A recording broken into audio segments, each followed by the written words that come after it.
Hello everyone, it's GromitFan01 here, and welcome to my cracking video. Since Thomas's first cinematic debut to cinemas in 2000, both Hit Entertainment and Mattel Creations, who own the rights to Thomas the Tank Engine, have both had a go at making feature-length specials on the famous locomotive and all his engine friends, with some that are great and others not so great.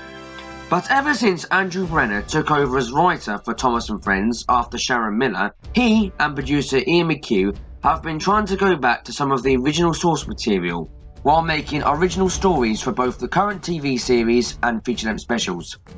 And Sodor's Legend of the Lost Treasure succeeds all of those goals.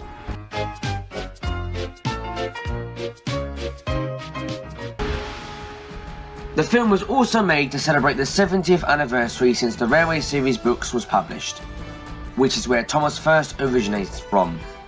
While the format is set with the railway and the sea combined together properly for the first time, does it succeed the expectations of a great Andrew Brenner story, or is it as bad as the Sharon Miller era? Well, let's find out. After causing a crash while shunting Gordon's coaches by being cheeky, Thomas, voiced by John Hassler, is sent to work on the construction of the new branch line that is extending the line from Aylesbury to Harwich. While working at the site, he accidentally falls into a cavern and discovers an abandoned pirate ship.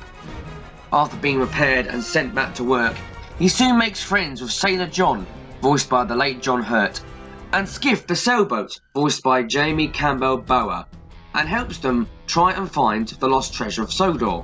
But there seems to be something strange about Sailor John's behaviour, and soon all is revealed in a daring race for Thomas to get the treasure back from Sailor John, so the treasure can be in Sodor's museum instead.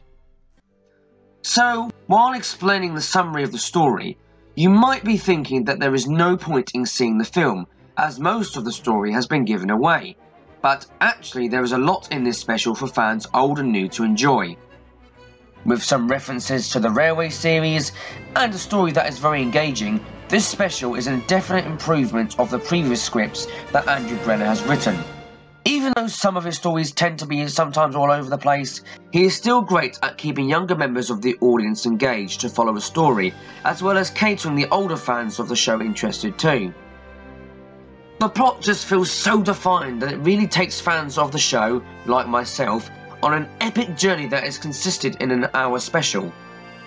The animation is also an improvement too. Arc Productions, who took over Nitrogen Studios in 2013, has shown probably some of the best animation that has ever come out of the Thomas and Friends CGI era, with its cinematic camera movements and beautiful backdrops. Even though there is about 60 crew members that get involved working on a Thomas special, their dedication is clearly there, and just proves that this is not just made for kids. The voice cast is also a great factor too for this special. While celebrity voice actors like Eddie Redmayne, Olivia Colman and the late John Hurt lead their voice talent to the film, it's the original cast members who have been on the Thomas and Friends CGI era the longest who shine from the rest. Keith Wickenham is one of the prime examples because of his range of voices he brings to the many characters he is voicing. His voice for the Fat Controller has also been well defined in Thomas's history at this point because of the booming energy he gives to the role of the character, as well as the gentle father figure to his engines. However, while there are loads of positives in this movie, there are a few downsides too. Even though Andrew is much better at writing than Sharon Miller's clumsy dialogue in the previous films, the sense of a 3-act feature film story structure is not well established in Andrew's writing. While his stories tend to have a sense of scale and what the basic idea of the plot is, it just feels they can go one direction and then suddenly end up in a different direction that leaves some gaps in the story. So, besides some of the bad points, Sodor's Legend of the Lost Treasure is one of the best Thomas movies of all time, as well as an improvement to Andrew Brenner's previous scripts, and a definite improvement to the scripts that Sharon Miller wrote too. Sodor's Legend of the Lost Treasure has some great moments, and shows off some of the best elements in the history of Thomas. I'm GromitFan01, and I hope you enjoyed the video.